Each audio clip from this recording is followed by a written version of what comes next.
On this episode, there's going to be some changes on one of the two reviews I was plan to do. Originally, I was going to do ChocoPro 225 and WrestlePro Alaska, but however, this one I could not pass up the opportunity to do this one. This one's from DDT Pro Wrestling. I'm like, oh, finally I get to do a DDT event. This one is part of the Max Bump Tour 2022 in Kobe, which is really interesting. Um, and there's also a couple of news updates. One regarding a qualifying match in the women's Owen Hart Foundation tournament, and of course, a former WWE's superstar's ex-wife just passed away. So, let's get ready for another episode of the Lead Wrestle Zone.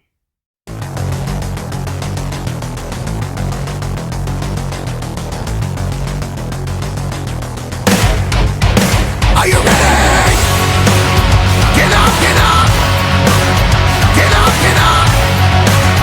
Get up, get up! Get up, get up! Get up, get up! Get up, get up!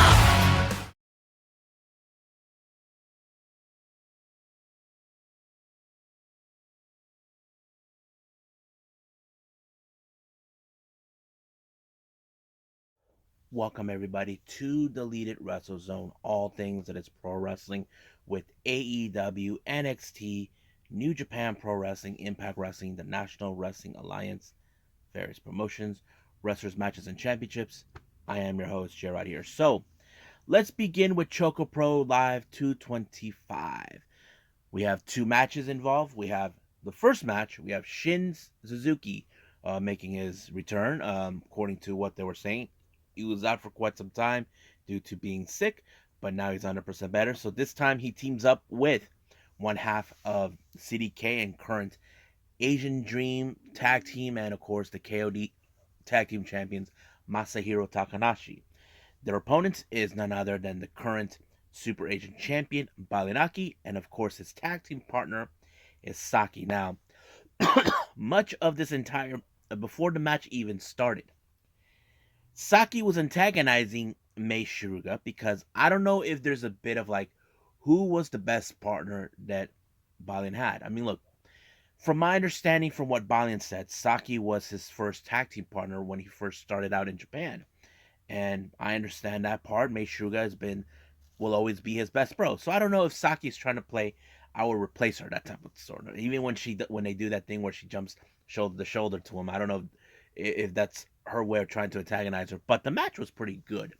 Now, but one thing it's clear about Saki's intention is she wants to obtain the Asian Dream Tag Team Champions. Now, I'm not sure if with who she wants to win those titles with. Is it going to be with Balian or with Yuna? Because the thing is, Balian, but the Best Bros won those titles from Tropical Wild, consistent of Yuna Mizumori and Saki. Those two are very good friends. Saki and Balian, I wouldn't mind seeing how those two would be. I would feel they should need a nickname between those two because they kind of, I don't know if they ever had a name as a tag team. I know that with Balian and May's Best Bros, but yeah, but the match was a bit good. It was aggressiveness. There is objective. I mean, I feel like right now, from what Balian said when he started returning teaming with Saki, there was a bit of the ring rust, but they did pretty well in the last time. Now they did in this one. From my vantage vantage point, is that they in fact got a little more better than they used to be. So that's kind of a good thing. But it was the double teaming onto Masahiro Takanashi, no, to Shin Suzuki, that they won by pinning at the same time. But however, it's still like determined that Saki wants to win those tag titles. But the question is, who should team up with? I wouldn't mind seeing her with Valiant because it would be interesting to see those two pair up again. Now, our next match, we have, of course, Chi Koshikawa and Yuna Mizumori to take on Mei Shiruga and Antonio Honda. Now, I don't know if those two has ever teamed up before, but it kind of feels like, okay, they're two peas in the pods. You look at Antonio Honda, he's a bit of a jokester. You look at Mei Shiruga, she's a bit of a devilish, evil person that tries to get away with whatever she sort of. But in this entire match, this was mostly focused on the rivalry between both Chiko Shikawa and Balinaki. Now, why is that important? They're both the same. They have the same kind of energies, high suspense type of training that they have. So that is unclear. But there was a reason why this match ended in a time limit draw. I'm sure they will not let that stand, but I don't know if those two, I don't know if they teamed up before or what, but I just you know I just want to see what happens. So the match ended after 20 minutes, so time limit draw. Now for the Janken tournament, as I mentioned before, the rivalry between both May and Shi is still going strong. They put them in the first round, but Antonio's Honda came up with this executive decision to separate them, knowing that it is not going to work out. So they, so unfortunately, I can tell you this. But also on the note here, Balinaki and Saki were not involved in the Janken tournament. I'm assuming they left because they wanted to get involved with. I think there must have been booked for other promotions. I know Saki is involved with many independent promotions or other places. I don't know about Balin, but I'll find out. But like I said, the rivalry between May and Sheik ended all the way to the finals of the Janken tournament. So I didn't anticipate that, but it ended with, of course, uh, Mei Suga beating Saki. So it was cool, but I don't know. I just felt like it was very interesting. May actually won, uh, but it was fun. I enjoyed it. Now, on a note here, if you guys been aware now, Got to Move is back. They're just having their first show. Well, today's April 3rd. Over there is April 4th. And I believe that the show starts at 6 p.m. Just give me a second here. Um, ooh. Okay, so right now it's 10:17 a.m. over there in Japan. Show starts at 6. So over here, if it starts at 6 over there, it should start over here by 2 p.m. Pacific. So if you guys are interested in watching the Got to Move show, it'll start at 2 a.m. So it will be on YouTube from what Balian said. I hope they end up to the bargain. I'll be upset if I don't see it. You know what I mean? Because I know some of you, if you guys are new to the channel, never seen Got to Move. Well, there are some videos you can see, but uh, we'll see how that goes. But right now, I believe let's move on with DDT Pro Wrestling.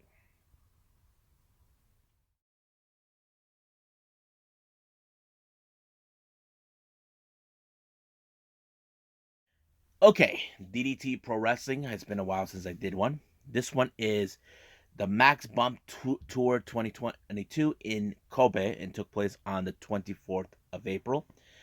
Um, the first match we have Yuya Koroku versus Chris Brooks. Now, Chris Brooks is a bit of a more of aggressive dude. He likes to find toys underneath the table in order to win. That's exactly what he does. He put Koroku into a submission until he finally tapped out. Next match, we got Toy Kojima teaming up with Akito to take on Damnation TA, consistent of MJ Paul and Daisuke Sasaki. So practically, we're going to see this was a very much of an aggressive match with Damnation TA. As you guys know, they're the only heel faction in this promotion. They don't play by anybody's rules. They don't give a damn about anything, just winning. And that's exactly what they did with Toy Kojima. Toy Kojima in this matter is the weakest link of the team. He just barely came out of he's been out of being a young boy for quite some time, but fortunately he took the fall. um, Next match we have Yuki Ishida teaming up with Eruption's Yukio Sakaguchi to take on the powerhouse duo Yuji Ino and Yukio Naya. Now this is a very interesting. Both Yuji Ino and Yuki Anya, they're two of the biggest powerhouses in DDT.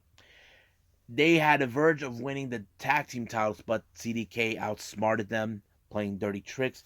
There is no doubt in my mind those two will get back in the title hunt, but in this matter, they had to content with these two.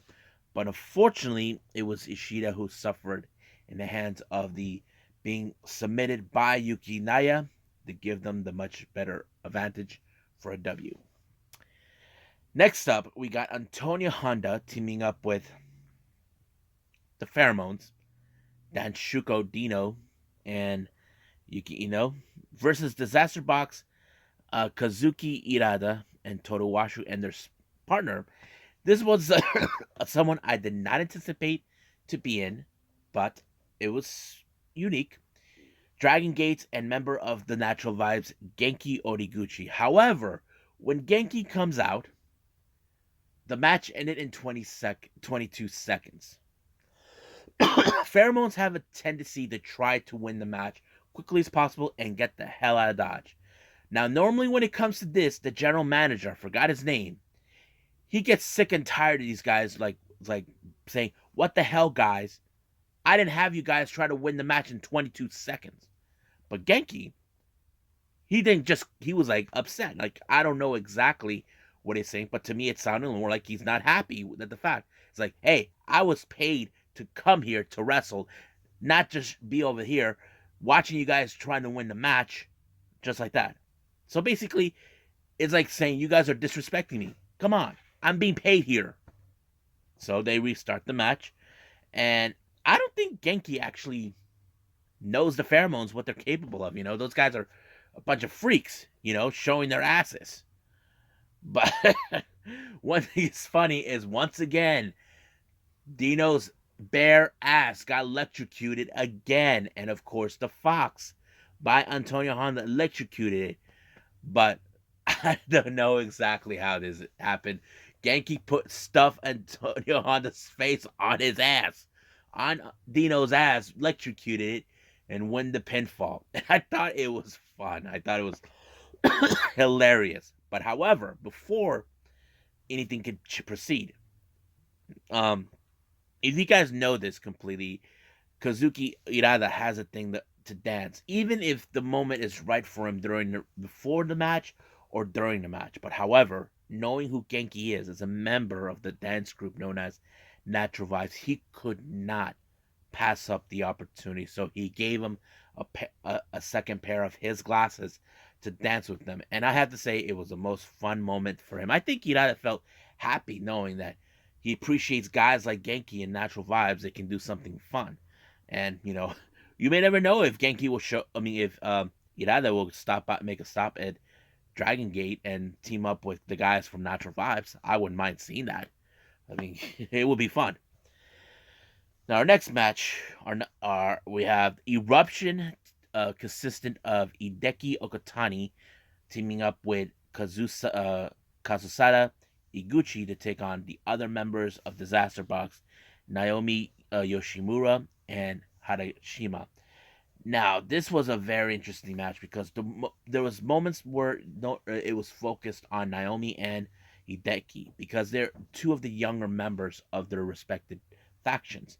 But it was the powerhouse of Naomi Yoshimura who picked up the victory by pinning Hideki. I know Hideki would definitely want to have a one-on match because that's the kind of attitude that Eruption likes. It's like you don't take crap from anybody. Show you're strong. Don't give up no matter how far you go. Now our next match, once again, the rivalry between Burning and 37 Coming rages on. As you know, Konosuke Takeshita, he is not currently with DDT at the moment. He is currently on a U.S. expedition tour here in the States. He just made some appearances in AEW Dark, Elevation, and of course he made his appearances in PWG, soon with Prestige. So he's been making headways all over the country. However, his team, consistent of Shumna Katsumata, Yuki Ino, and Maho, take on the faction Burning, consistent of Yusuke Okada, Jun Akiyama, and Tetsuya Endo. Now, Yuki Ino has challenged Tetsuya Endo for the KOD Openweight Championship. Now, Endo, he wouldn't mind doing that. However, Endo still has strong beliefs that Takeshita will come back and reclaim the title that he beat him for, which, of course, Takeshita is no dummy. He won that title at least 3 or 4 times. But however, it was what's his name?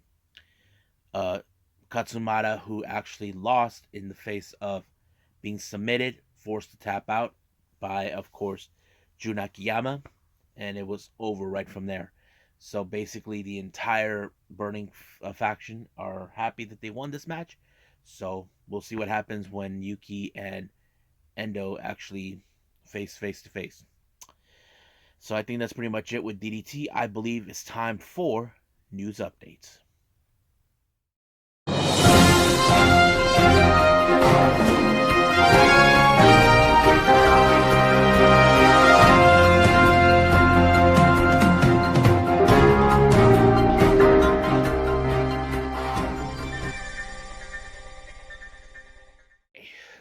I didn't mention this earlier. We have a qualifying match for the Women's Owen Hart Foundation tournament. Uh, this one was very interesting. We have for one of our matches that taking place on Rampage, we got the magical girl, Yuka Sakazaki, taking on our very first ever AEW Women's Champion, Riho. So I have to say it's a very interesting thing. However, reports they came in a while back that Yuka Sakazaki was not going to participate on the Osaka events taking place. So that kind of was already been foretold. Apparently, AEW request for her to make her presence. As for Rio, I did mention before the Rio was coming back. I wasn't 100% sure when. Uh, I couldn't determine if it's going to be in the tournament for the Owen Hart Foundation. I just felt like I don't know if that's the right timing, but it looks like it is the right timing. So those two will face off, and I have to say this is going to be another impressive match because if you guys know it, here in the states we're still trying to. There's still fans who don't know much about the Yoshi wrestling. I was blown away by their performance when on the very first Double or Nothing event, and I felt like that's the genesis for me. So if you guys are not fans of the Yoshi wrestling, check out Yuka Sakazaki and Rio how they wrestle. You guys will be impressed. And our final update, you may have heard the sad news. Alberto de Rio's ex-wife, forgot her name, uh, basically passed away. Not only she was his ex-wife, she's also the mother of his 3 kids, which is sad.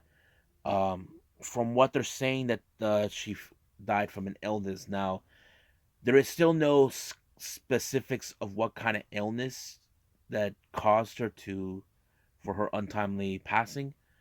But we do want to say we give our thoughts and prayers to Alberto Rio and his kids. That I know they will be in a difficult timing. This is a sad thing, but that's all we can do for them. So I think that's pretty much it. I believe it's time to call it a day. Well, our next episode is in fact Tuesday Wrestling.